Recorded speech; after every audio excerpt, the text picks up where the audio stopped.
File حقیقی قادر مطلق کی بارگاہ میں سرب سجود ہو کر کے اسے رزاق حقیقی کی تصور کے غلبے کا ہونا کتنے بڑے بڑے برکات کے دروازے کھولتا ہے. ہم حرام نہیں کھائیں گے تو بچوں کو کیسے پالیں گے؟ ایک صاحب سے میں نے کہا بیٹیاں کتنی ہیں؟ بولے 4 ہیں. میں نے کاروبار؟ بولے دلالی کرتا ہوں. میں نے کہا وہی دلالی کے پیسے تو امام کو کھلاتا ہوگا. اسی دلالی اور حرام کے پیسے سے مکبر اور مؤذن کو بھی کھلاتا ہوں. ان کی دعائیں بھی اوپر جا کے لٹک گئی ہوں گی. تو میں نے کہا کہ حلال کھایا کرو. بولے بچوں کو حلال کھلاؤں گا تو بچے پلیں گے نہیں، بڑے نہیں ہوں گے، شادیاں مشکل ہو جائیں گی. میں نے اسے بٹھایا. میں نے کہا ایک بات تجھے بتاتا ہوں. بولے کیا؟ میں نے کہا 7 سال کا بچہ مسجد کے دروازے پر آیا.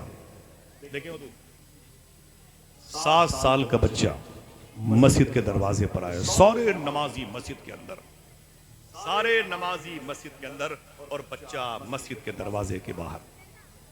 جب نمازی مسجد سے باہر نکلے تو نمازیوں نے کیا دیکھا؟ آدھے نمازیوں کی چپلیں دائیں طرف، آدھے نمازیوں کی چپلیں بائیں طرف. دیکھیں بھائی ادھر توجہ کرے بھائی. دیکھیں بھائی، ہو گیا، ہنسی مذاق ہو گئی. آدھے نمازیوں کی چپلیں دائیں طرف، آدھے نمازیوں کی چپلیں بائیں طرف. تو لوگوں نے کہا کہ میری چپل تو بائیں طرف رکھی تھی، یہ دائیں طرف کیسی ہو گئی؟ کسی نے کہا دائیں طرف رکھی تھی، یہ بائیں طرف کیسی ہو گئی؟ تو بچے نے کیا کہا؟ 6-7 سال کے بچے نے، میں نے ہی کیا ہے. ان چپلوں کو جو بے ترتیب تھی ترتیب میں میں نے لایا. دائیں طرف ان چپلوں کو میں نے رکھا، بائیں طرف ان چپلوں کو میں نے رکھا. لوگوں نے کہا ایسا کیوں کیا؟ تو بچے نے کیا کہا؟ جنتیوں کی چپلیں ادھر رکھ دی ہیں، جہنمیوں کی چپلیں ادھر. جنتیوں کی چپلیں میں نے ادھر رکھ دی ہیں اور جہنمیوں کی چپلیں میں نے ادھر رکھ دی. اتنا سننا تھا، لوگ پریشان ہو گئے. جن کی جہنمیوں کی طرف تھی ان کے دماغ میں گرمی پیدا ہو گئی. تو میری چپل کیوں کیا؟ اس بچے نے کہا مجھے کیا مطلب کس کی تھی، میں نے جہنمیوں کی ادھر کی. بچہ عصر کی نماز میں پھر آ گیا. اس نے پھر نمازیوں کی چپلیں آدھی ادھر آدھی ادھر. پھر نمازیوں نے کہا میری چپل ادھر کیوں ہے؟ تو بچے نے کہا ادھر جنتیوں کی میں نے رکھی ہیں، ادھر جہنمیوں کی. مغرب میں آ گیا، عشاء میں آ گیا، فجر میں اختلاف بڑھ گیا. لوگوں نے امام صاحب سے کہا کہ امام صاحب اس بچے کی وجہ سے ایک دن اختلاف ہو جائے گا. میری چپل کے پیچھے پڑا ہوا ہے، میری چپل کو جہنمی کی چپل بتا رہا ہے، فنا کی چپل کو جنتی کی چپل بتا رہا ہے. امام صاحب خاموش ہو گئے. امام صاحب نے کہا دوپہر میں ایک سیٹھ صاحب کے ہاں دعوت ہے، اس کے ہاں جانا تو اس بچے کو لیتے جانا، نہ جائے تب بھی لیتے جانا، کھائے تو مجھے بتانا، نہ کھائے تو مجھے بتانا. دوپہر میں بچے نے جب وہ جنتیوں اور جہنمیوں کی ظفر بزمی بھائی چپلیں الگ کی نا، تو نمازی اترے تو اس بچے سے بولے چلو بیٹا ایک جگہ دعوت ہے. بولے میں نہیں جانے والا. بولے تجھے چلنا پڑے گا، سب جا رہے ہیں تجھے چلنا پڑے گا. انکار کیا، اسے ٹانگ لے گئے. اور 6-7 سال کا بچہ گود میں ٹانگ لے گئے، اسے دسترخوان پہ بٹھا دیا. کہا کھاؤ، کہا میں نہیں کھانے والا. کہا کھا لے، کہا میں نہیں کھاؤں گا. بالکل انکار کرتا رہا. زبردستی لوگوں نے کیا تو 1-2 لقمے اس نے کھائے. بچے نے 6-7 سال کا بچہ 1-2 لقمے حرام کے کھا لیے، جو بھی تھا دسترخوان پر اسے کھا لیا. اور کھا کر کے وہ بچہ آیا نا. اب عصر کی اذان ہوئی نمازی مسجد کے اندر، اس یقین پر کہ آدھی چپلیں پھر ادھر ہوں گی، آدھی پھر ادھر ہوں گی. بچہ چپ چاپ خاموشی سے مسجد کے دروازے کے قریب بیٹھ گیا. کسی کی چپل کو اس نے دائیں بائیں نہیں کیا. نمازی اترے تو چپلیں جہاں تھی وہیں پڑی رہی. لوگوں نے کہا کہ آج کیا بات ہے، بچہ تو خاموش ہے. تو بچے نے کہا اپنی اپنی پہن کے نکل لو اپنی اپنی پہن. مغرب میں بھی پھر وہ بچہ آیا، دور بیٹھا رہا، کسی کی چپل کو اس نے ٹچ نہیں کیا. جو چپلیں جہاں تھی وہیں پڑی رہی اور وہ بچہ چپ چاپ بیٹھا دیکھتا رہا. لوگوں نے کہا کہ بچے تو نے چپلیں دائیں بائیں نہیں کی. کہا اپنی اپنی پہن کے چلے جاؤ. عشاء کے وقت لوگوں نے امام صاحب سے کہا امام صاحب بات کیا ہے؟ بچہ عصر اور مغرب کے وقت سے نمازیوں کی چپلوں میں تفریق نہیں پیدا کر پا رہا ہے. کون سی چپل جنتی کی ہے یا کون سی جہنمی کی ہے، وہ ترتیب یوز نہیں کر پا رہا ہے. امام صاحب رونے لگے. بولے اے مقتدیو بیٹھو، تمہیں بتاؤں. اب یہ بچہ زندگی بھر کسی چپل کو دیکھ کر کے یہ نہیں بتا پائے گا یہ چپل کسی جنتی کی ہے یا یہ چپل جہنمی کی ہے. کہا کیا مطلب؟ کہا دوپہر میں جس کے ہاں تم لوگ دعوت کھانے گئے تھے اس بچے کو لے کر کے، وہ رشوت کے پیسوں سے آج اس نے کھانے کا پروگرام کیا تھا، بیاج اور حرام کے پیسوں سے بزنس کرتا ہے، اسی حرام کے پیسوں کی روٹی کا ایک نوالا اس بچے نے بھی کھا لیا، اس کی ماں نے اسے درود کی لوریاں سنا کے پالا تھا، الا اللہ کے نغمے میں اسے ڈبویا تھا، الا اللہ کی سرمدی آوازوں میں اسے غرق کیا تھا، اس بچے کے قلب کو روشن و منور کر دیا اللہ نے۔ یہ بچہ چپلیں دیکھ کے پتہ لگا لیتا تھا کہ اس چپل پر جہنمی کے قدم کا لوڈ ہے کہ جنتی کے قدم۔ جب سے یہ حرام کھا کے آیا ہے اللہ نے وہ روشنی چھین لی۔ سمجھ رہے ہیں؟ وہ جو سب سے بہتر دین تھا جسے دین اسلام کہتے ہیں، حضور صلی اللہ تعالی علیہ وسلم نے 40 سال کے بعد اس دین کے ظاہر کرنے کا اشارہ پایا تو حضور نے کیا کہا؟ اے مکے والو، میرے بارے میں تمہارا نظریہ کیا ہے؟ تو مکے کے لوگوں نے حضور کی 2 صفتوں کا ذکر کیا، اگر یہ 2 صفتیں ازبر ہو گئیں تو نسلیں خوش قسمت کہلائیں گی۔ کفاران مکہ نے کیا کہا تھا؟ اے محمد عربی، آپ کے اندر 2 عظیم کوالٹیز ہیں جو اوروں کے اندر نہیں پائی جاتی۔ کہا کیا؟ کہا آپ صادق ہیں، سچ بولتے ہیں، آپ امین ہیں، حلال کھاتے ہیں۔ سبحان اللہ۔ آج مسلمانوں کے اندر، آج بڑے بڑوں کے اندر جب سے یہ چیز داخل ہو گئی ہے، وہ دین اسلام جو سب سے بہتر دین تھا ہمارے نزدیک، آج وہ عظیم الشان دین کی حیت مبارکہ چرمرا سی گئی ہے۔ وعدہ کرو انشاءاللہ سچ بولتے رہیں گے، حلال کھاتے رہیں گے۔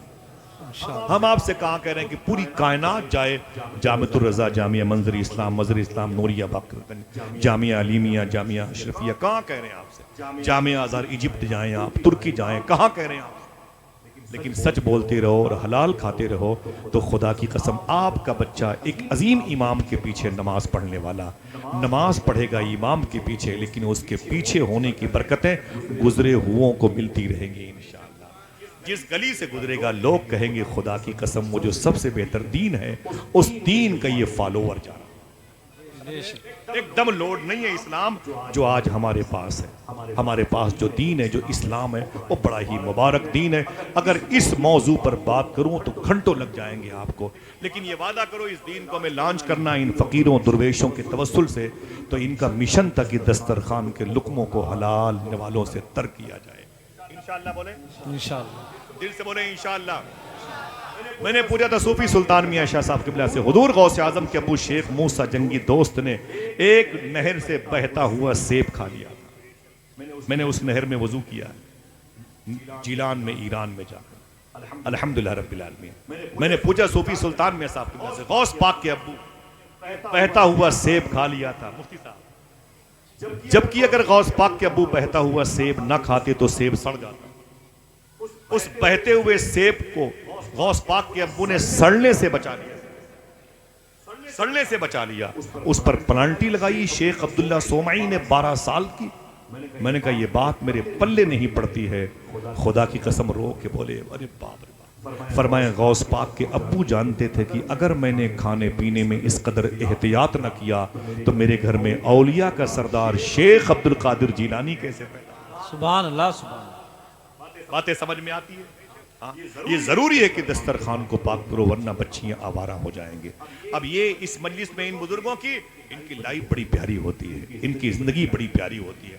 درویشوں کی جو زندگیاں ہوتی ہیں بڑے پرکمال ہوتی ہیں، ان کو سمجھ پانا ہماری میموری میں اتنی طاقت نہیں ہوتی ہے۔ ایک عظیم الشان بزرگ ہیں، آخری بات کہتا ہوں، ان کا نام ہے مسلم مغربی۔ کیا نام ہے؟ بولے مسلم مغربی، ان کا نام ہے مسلم مغربی، بڑے عظیم الشان عالم دین تھے۔ وہ کہتے میں سو رہا تھا، میرے خواب میں حضور تشریف لائے۔ سبحان اللہ، سبحان اللہ۔ ارے صحیح بولو، حضور آ سکتے ہیں کہ نہیں؟ جس کا عقیدہ ہے ذرا اونچی بولے، آ سکتے ہیں کہ نہیں؟ آ سکتے ہیں۔ فرمایا میرے خواب میں حضور تشریف لائے۔ جب آقا کریم میرے خواب میں تشریف لائے تو حضور نے کیا فرمایا؟ اے مسلم مغربی، تو ایک ایسے علاقے میں رہتا ہے جہاں ایک پولیس کوتوالی ہے، وہاں جو کوتوال ہے وہ تیرا مرید ہے، سیو تیرا مرید ہے، پورا تھانے کا عملہ تیرا مرید ہے۔ اس تھانے کے اندر ایک میرا عاشق قید ہے، ابھی ابھی مجھ سے اللہ نے کہا ہے اے میرے حبیب مسلم مغربی سے کہہ دو کہ میرے اس درویش بندے کو آزاد کر دے۔ حضور نے کہا اے مسلم مغربی اس بندے کو آزاد کر دے، اللہ نے کہا ہے۔ آنکھ کھلی تو سیدھے تھانے دار کے پاس آئے اور فرمایا جلدی سے اس نام کے قیدی کو آزاد کر دے۔ تو تھانے دار نے کیا کہا؟ حضور یہ قیدی بڑا ہی شکایتوں بھرا پنڈارا لیے ہوئے۔ بولے کیا ہوا؟ بولے کتے کو تکیہ بنا کے سو جاتا ہے، نالیوں میں پڑی ہوئی روٹیاں اٹھا کے کھا لیتا ہے، نہ کوئی عزت کا طالب ہوتا ہے، نہ کوئی شہرتوں کا خواہاں ہوتا ہے، جب دیکھو قلندروں درویشوں کے جیسا ٹہلتا رہتا ہے، بڑی شکایتیں ہیں، انفیکشن پھیلاتا ہے۔ تو مسلم مغربی نے کہا خیریت اسی میں ہے کہ اس درویش کو قید خانے سے نکال کے آزاد کر دے۔ کوتوال گیا، اس نے دروازہ کھولا اور کہا او قیدی باہر نکل۔ جب وہ درویش باہر نکلا تو معلوم ہے جیسے باہر نکلا ویسے ہی کوتوال نے کیا کہا؟ اے قیدی سن، یہ ہمارے پیر مسلم مغربی ہیں، ان کی سفارش کی وجہ سے آج تجھے رہائی ضمانت ملی ہے، ان کا شکریہ ادا کر۔ تو جیسے ہی وہ آگے بڑھا اس نے قدم بوسی کی۔ درویش نے کہا اے مسلم مغربی بڑا شہرہ سنا تھا آپ کا، آپ نے میری ضمانت لی ہے، آپ کا بہت بہت شکریہ، آپ نے مجھ پر احسان کیا، آپ کا بہت بہت شکریہ۔ اتنا کہہ کے وہ جو قلندر تھا جیل سے نکلنے والا بھاگا تو مسلم مغربی نے اسے دوڑا کے پکڑا۔ بولے اے رک، ادھر رک، اور ٹھہر گیا۔ بولے کیا بات ہے؟ بولے سن، کوتوال نے میرا صحیح تعارف نہیں کروایا، تجھے نہیں پتا میں کون ہوں۔ سن، اس علاقے میں جس نے یہ ملٹری والے ہوں، پولیس والے ہوں، سی او ہوں، کوتوال ہوں، آئی ایس ہوں، آئی پی ایس ہوں، آئی جی ہوں، ڈی آئی جی ہوں، آگے ماشاءاللہ سبحان اللہ۔ آخری بات سن لیں، معافی چاہتا ہوں، مجھے بہت لمبا سفر کرنا ہے، میں سیدھی سادھی گفتگو کا آدمی ہوں، ذرا ہاتھوں کو اڑا کے بولیں لبیک یا غوث اعظم، اونچی بولیں، اونچی بولیں، سمجھ میں آ جائے گا، دین سمجھ میں آ جائے گا۔ بس آپ کوشش کریں کہ ہمارے دسترخوان پاک ہو جائے، انشاءاللہ بولے دسترخوان پاک ہو جائیں، ہمیں اسلام سمجھ میں آ جائے۔ اس اسلام پر کئی گھنٹے گفتگو پڑی، کبھی آؤں گا تو پھر غوث پاک کی باتیں کروں گا، اور نہیں کرم ہو گیا تو پھر سب بغداد چلے وہیں باتیں کروں گا۔ چلیں گے نہیں انشاءاللہ؟ دل سے بولو، دل سے انشاءاللہ۔ میرے ساتھ بہت سارے ہندو مذہب کے لوگ بغداد جاتے ہیں، ہندو مذہب کے لوگ جاتے ہیں، ابھی بھی اس سے پہلے بھی گئے تھے وہ ہزاری باغ علاقے کے ہندو مذہب کے لوگ۔ میں غوث پاک کی بارگاہ میں تھا تو میں نے کہا کہ وجے بھائی غوث پاک کی دہلیز کیسے لگی؟ میں نے کہا غوث پاک کی بارگاہ آپ ہندو مذہب کے ہو، کیسا لگا؟ تو بولے آصف بھائی میں نے غوث پاک کی جالی پکڑی۔ میں نے کہا یا شیخ عبد القادر جیلانی، مجھے نہیں پتا میں کیوں پیدا ہوا ہوں، لیکن جب سے میں نے آپ کے روضے کو دیکھا ہے میرے دل سے آواز آ رہی بس آپ ہی کو دیکھنے کے لیے پیدا ہوا۔ وہ ہندو ہو کر کے غوث پاک سے محبت کرے، اور پھر میں نے وہابیوں کی سلفیوں کی دریدہ دہنی دیکھی، ان کی بدتمیزی دیکھی تو مجھے یاد آئے اعلیٰ حضرت، کیا بات، یاد آئے اعلیٰ حضرت کی 100 سال پہلے بریلی کی زمین رہی ہوگی،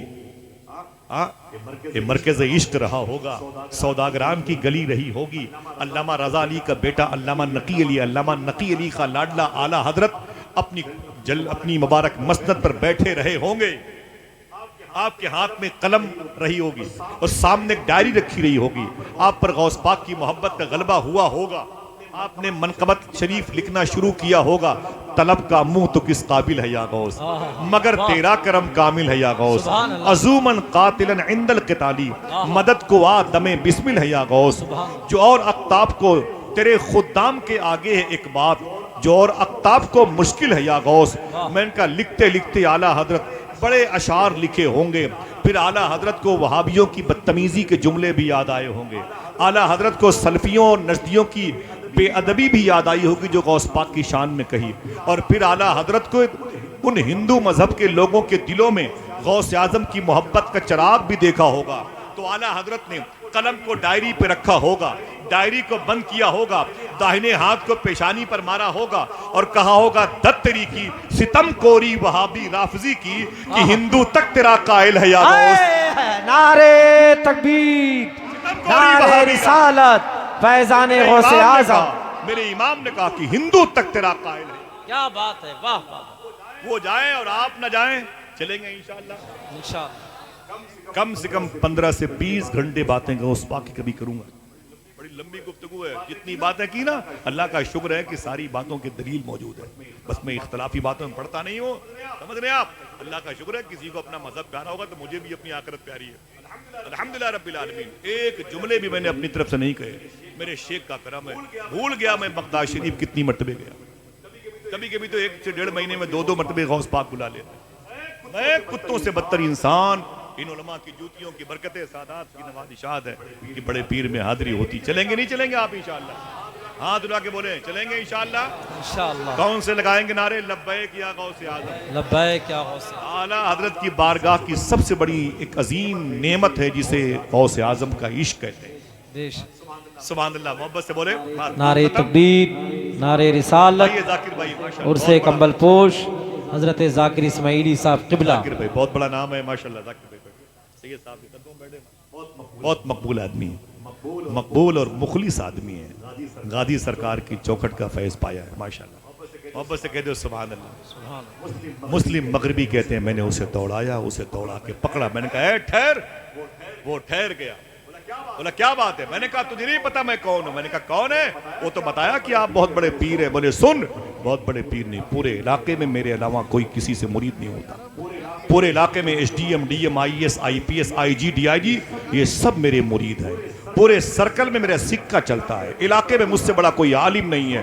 سن، میری ضمانت پر تو رہا ہوا ہے. لہذا ایک بات سن، آخری جملہ. جب اس علاقے میں کوئی دقت ہو تو مجھے کہنا.